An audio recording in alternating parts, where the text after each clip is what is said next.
Und das möchte ich vertiefen mit Frederik Schindler aus unserem Ressort Innenpolitik. Frederik, jetzt ist es ja so, dass die Studierendenunion von einem Ausnahmezustand seit dem 7. Oktober spricht. Wie genau äußert er sich? Also die jüdischen Studenten erleben spätestens eben seit dem 7. Oktober, seit dem Hamas-Massaker in Israel, dass sich diese Propaganda eben auch hier an den Universitäten und Hochschulen zeigt. Also es wurde immer wieder auch genau dieser Terrorangriff relativiert. Teilweise wurde es sogar auch in Chatgruppen der Studenten geleugnet, dass es zum Beispiel zu Vergewaltigungen israelischer Frauen gekommen ist. Es gibt immer wieder Protestcamps, bei denen es dann eben zu einem starken Hass auf Israel kommt, auch zu antisemitischen Äußerungen. Es gibt Sticker, die an der Uni dann kleben, bei denen zum Beispiel zur Intifada aufgerufen wird. Teilweise sind die Hochschulen da sozusagen selbst auch Komplizen. An einigen wurde zum Beispiel es jüdischen Studenten verboten, an israelische Geiseln zu erinnern und diese Plakate dort aufzuhängen, die an diese Geiseln, die ja teilweise auch immer noch in Gaza sind, zu erinnern. Und das beschreibt die Jüdische Studentenunion eben als Ausnahmezustand, wie du es gerade gesagt hast. Von wem gehen diese antisemitischen Vorfälle denn aus und welche politische Orientierung steht da auch vielleicht hinter? Also die Betroffenen nennen hier vor allem zwei Gruppen. Das sind zum einen Gruppen aus dem Spektrum der radikalen Linken und hier vor allem eben aus dem antiimperialistischen Spektrum. Also das sind die Israel sozusagen schon immer als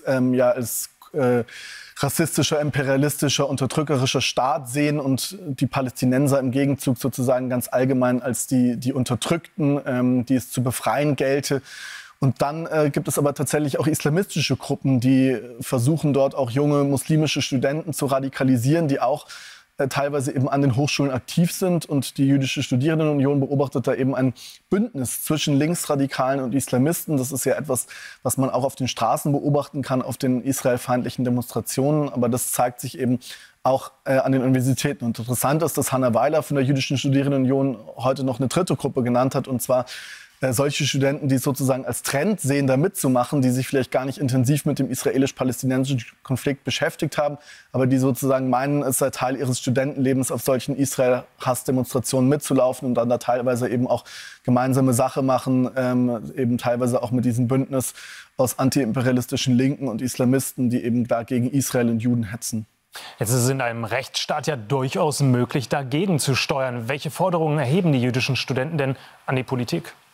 Es sind ganz unterschiedliche Forderungen. Zum einen geht es natürlich erstmal um ein Unterbinden solcher Veranstaltungen, wenn die direkt auf dem Campus stattfinden, und auch von solchen Studentengruppen. Es gibt teilweise auch Gruppen, die sich da zusammengeschlossen haben, die teilweise in den Studentenparlamenten sitzen, die ebenfalls daran beteiligt sind, zum Beispiel diese Massaker eben zu relativieren, zu rechtfertigen, zu leugnen und so weiter. Dann geht es darum, das Hausrecht eben auch konsequent durchzusetzen, wenn es eben immer wieder, haben wir auch Besetzungen gesehen, bei denen es ebenfalls dann zu antisemitischen Vorfällen gekommen ist. Und eine interessante Forderung fand ich noch von den jüdischen Studenten und auch von dem American Jewish Committee Berlin, dass gesagt wird, es müssten die Kooperationen beendet werden von den Hochschulen, die es teilweise eben gibt mit der Islamischen Republik Iran. Denn da gibt es teilweise immer noch an einigen Hochschulen eben eine Zusammenarbeit mit iranischen Universitäten, die natürlich da auch staatlich kontrolliert sind. Und das ist natürlich deshalb interessant, denn wie wir wissen, ruft das iranische Regime ja zur Vernichtung Israels auf und fördert eben auch den Terror im Nahen Osten, auch den Terror gegen Israel und gegen Juden.